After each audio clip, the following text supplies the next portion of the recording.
बीएमसीने आंबेडकरी परिवाराने केले ऐन पावसाळ्यात बेघर। मुंबई म्युनिसिपल कॉर्पोरेशन बीएमसीने ऐन पावसाळ्यात पवई येथील जयभीम नगर बुद्धविहार परिसरातील 750 आंबेडकरी कुटुंबाची घरे 2 दिवसांपूर्वी पोलिसांच्या ताब्यासह कुठलाही अधिकार नसताना हिरानंदांनी बिल्डरच्या फायद्यासाठी समाजावर महिलांवर पोलीस बळाचा वापर करून घरे जमीनदोस्त करण्यात आली। तर पोलिसांना घरे तोडून न देण्याकरिता विरोध करत असताना पोलिसांनी लहान मुलांसह महिलांनाही जबर मारहाण करण्यात आली असता एका महिलेचा मारहाणीमुळे 3 महिन्याचा गर्भपात झाल्याचे स्थानिकांकडून सांगण्यात आले।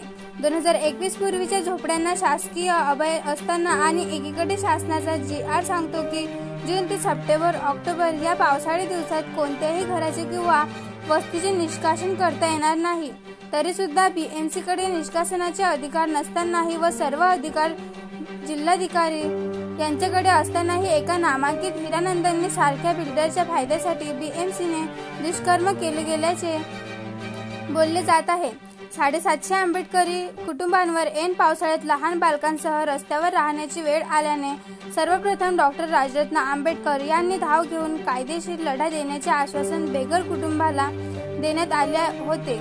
काल परवाला जितेंद्र आव्हाड वर्षाताई गायकवाड यांनी अन्यायग्रस्त कुटुंबाची भेट घेऊन घडलेल्या प्रकरणाची सखोल चौकशी करून न्याय देण्याचे आश्वासन देण्यात आले होते। दिनांक 18 जून रोजी डॉक्टर राजरत्न आंबेडकर यांनी बेघर अन्यायग्रस्त दलित कुटुंबांना न्याय मिळावा तसेच बुद्धविहार बौद्ध जनतेला खुले व्हावे याकरिता दुपारपासून आमरण उपोषण सुरू करण्यात आले। जोपर्यंत मागण्या मान्य होत नाहीत तोवर आमरण उपोषण केले जाणार असल्याचे सांगितले। मनमानी करणाऱ्या शासनकर्त्यांच्या विरोधात गरिबांना दलितांवर होणाऱ्या जुलमी अत्याचाराविरोधात व न्याय मिळवून देण्याकरिता डॉक्टर राजरत्न आंबेडकरांनी आमरण उपोषणास हत्यार उपसल्याचे दिसून येत आहे। दुपारी 1:30 वाजल्यापासून मी या ठिकाणी आमरण उपोषणाला बसलेलो आहे। हे पवई हिरानंदानी या ठिकाणचं बुद्धविहार आहे आणि हा बुद्धविहार परिसर आहे। कसलंही मनाई आदेश नसताना पोलिसांनी तिथे बॅरिकेड लावलेले आहेत। हजारो लोक बाहेर उभे आहेत आणि त्यांना आतमध्ये येऊ दिलं जात नाही। या ठिकाणचे इंटरनेटही बंद करण्यात आलेले आहे जेणेकरून आम्ही फेसबुकवरनं ही माहिती लोकांपर्यंत जाऊ नये अशा पद्धतीने। आणि म्हणून मी मुंबईच्या आणि लगतच्या बौद्धांना विनंती करणार आहे की या ठिकाणी हजारो लोकांच्या उपस्थितीत या ठिकाणी यावं आणि पोलिसांना एकच प्रश्न विचारावा की या विहारात जाण्यासाठी कोर्टाने कोणती मनाई आदेश दिलेला आहे का? कारण बाहेर बघा, मी कॅमेरा जरा शिफ्ट करा मागे घ्या, पोलीस छावणी बघा कशा पद्धतीने।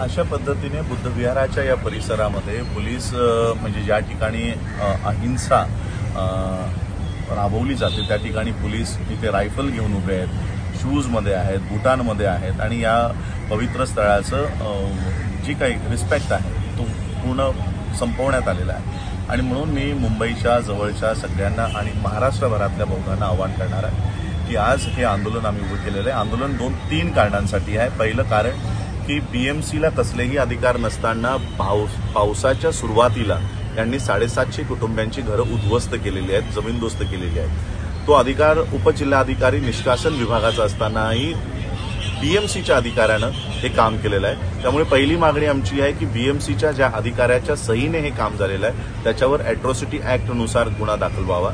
दुसरी की या ठिकाणी पोलीस प्रोटेक्शन बीएमसीने मागवण्यात आलं होतं आणि पोलिसांचं म्हणणं आहे की त्यांच्यावर दगडफेक झाली, मिरची फेकण्यात आली। आम्ही त्याच्यावर कोणत्याही गुन्हेगाराला सोडा म्हणून विनंती करत नाही आहोत, परंतु पोलिसांनी ज्या पद्धतीने लोकांना मारहाण केलेली आहे, गर्भवती स्त्रीचा एका गर्भपात झालेला आहे, 10 वर्षाच्या मुलांना मारलेला आहे, 70-80 वर्षाच्या मुलांना मारलेला आहे आणि म्हणून ज्याच्या नेतृत्वात हे अशा पद्धतीने बेदम मारहाण झालेली आहे त्या सिनियर PIsला निलंबित करून त्याच्यावरही अॅट्रॉसिटी ऍक्टनुसार हा गुन्हा दाखल व्हावा ही आमची दुसरी मागणी आहे। आणि तिसरी मागणी की 750 घरं यांनी या ठिकाणी उद्ध्वस्त केलेली आहे, त्या 750 कुटुंबियांचं पुनर्वसन झालं पाहिजे। मुंबईच्याच आमची पहिली मागणी असणार आहे की त्याच ठिकाणी जर हिरानंदानीला त्या ठिकाणी अलिशान टावर बांधायचं असेल तर शेजारीच या 750 कुटुंबियांसाठी एखादी SRE सारखी इमारत बांधून द्यावी, अन्यथा त्याच दर्जाची मुंबईमध्ये कुठेही त्यांना पक्कं घर या पावसाळ्यामध्येच बांधून देण्यात यावं। या 3 मागण्यांसाठी मी आमरण उपोषण करण्यासाठी या ठिकाणी बसलेलो आहे। जोपर्यंत या मागण्या मात्र बिल्डरच्या लेखी आश्वासनानंतर डॉक्टर राजरत्न आंबेडकर यांनी तुर्तास आमरण उपोषण स्थगित केले असून बिल्डरसोबत शिष्टमंडळांची बैठकीनंतर योग्य तोडगा न निघाल्यास पुन्हा आमरण उपोषण करण्यात येणार आहे।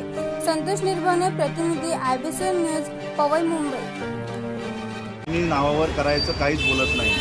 अजून आपण बैठक घेतलेली नाही बिल्डर सोबत। यांचं काय म्हणणं आहे, बिल्डर शुक्रवारी येणार आहे, त्यामुळे आत्ताच आम्ही काही निर्णय घेऊ शकत नाही। त्यामुळे तुम्ही उपोषण आता सध्या स्थगित करा, 2 दिवसाने तुम्ही बैठक घ्या। आपण एक शिष्टमंडळ काय ते बिल्डरचं नाव आहे हिरानंदानीच्या ऑफिसला जाऊन आपण बैठक घेऊ। मुंबईमध्ये कुठं जागा आहे, काय जागा आहे, फुले नगरच नाही इतर अजून काही जागा आहेत त्याही बघू। आणि आपलं पहिली कंडिशन राहील जमिनीच्या बदली जमीन। तुम्ही आमचं घर घेतलं ना, आम्हाला घराच्या बदली घर द्या। आम्हाला तुमची लाईट नको आणि पाणी नको, ते आम्ही आमचं उभं करू शकतो। त्यामुळे आम्हाला आमच्या नावाच्या जमिनी पाहिजेत। यांचं म्हणणं आहे की नावाने करून देणार नाही, आमचं पहिलं म्हणणं आहे की नावाने। पण हे आता कुणाशी बोलतोय आपण, ज्याला अधिकार नाही निर्णय घ्यायचा। निर्णय घ्यायचा अधिकार 2 दिवसांनी हिरानंदानी येणार आहे। यांचं म्हणणं आहे की 2 दिवस तुम्ही तुमचं उपोषण स्थगित करा, पाहिजे तर नंतर तुम्ही पुन्हा सुरू करा, आम्ही जर तोडगा नाही काढला तर आता काय करावं? 2 दिवस निर्णय घ्यायला कोणी नाही आहे, तर आपण 2 दिवस असंच बसून राहावं का? 2 दिवसानंतर बिल्डर जेव्हा येईल तेव्हा आपण सगळेजण आपल्याला मध्यम मार्ग काढायचा आहे। आपण काय आयुष्यभर असं फुटपाथवर राहणार नाही आहोत। आणि म्हणून माझा असा तोडगा होता की बिल्डरसोबत आपण बसू। 5 एकर जमीन तुम्ही आमच्या हातातून घेतलेली आहे, 5 एकर बिल्डरच्याच व्यक्तीने सांगितले की आम्ही 5 एकर जमीन त्यांना देत आहोत। तर ती 5 एकर जमीन त्याच्यावर काय डेव्हलपमेंट करायचं ते आपण आपल्या पद्धतीने करू, पण ती जमीन आमच्या नावाची असली पाहिजे। यांचं काय म्हणणं, आम्ही घरं तर बांधून देऊ पण जमीन नावाने करणार, जमीन आपल्या नावाने पाहिजे, ही आमची पहिली कंडिशन आहे। म्हणून आपल्याला शुक्रवारची वेळ मी मागितली आहे। 11 वाजता आपण एक शिष्टमंडळ तयार करू, आपण बिल्डरच्या ऑफिसला जाऊ, आपण आपला प्रस्ताव ठेवू। त्यांनी मान्य नाही केला तर मी तुमच्यासोबत तुमच्या झोपडीमध्ये बसून राहीन। इथे नाही बसू देत ना,